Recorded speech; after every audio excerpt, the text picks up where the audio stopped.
આજરોજ વાલિયા અને નેત્રંગ તાલુકાના ખેડૂત પ્રતિનિધિઓ માન્ય સિંચાઈ મંત્રી, જળ સંપત્તિ અને પાણી પુરવઠા મંત્રી શ્રી ઈશ્વરસિંહ પટેલ સાહેબને પંડવાઈ સુગર ખાતે ખેડૂતો મળવા માટે આવેલા છે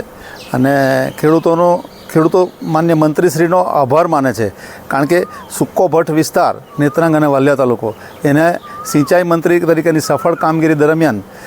પિંગોટ ડેમ, બલદવા ડેમ, ઘાટા ડેમ,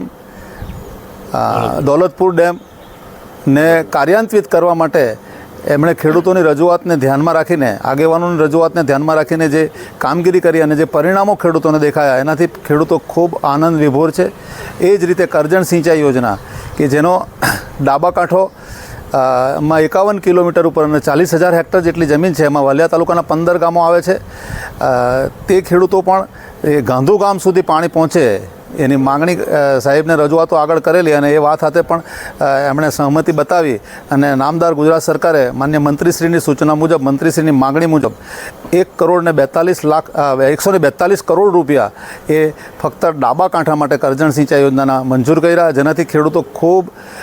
આનંદ વિભોર છે અને જે સિંચાઈથી વંચિત 50 વર્ષથી સૂકા ભટ્ટ વિસ્તાર તરીકે ઓળખાતા વાલિયા અને નેત્રંગ તાલુકાને હવે પાણીવાળો તાલુકો તરીકે બધાએ ઓળખવો પડશે. અહીંયા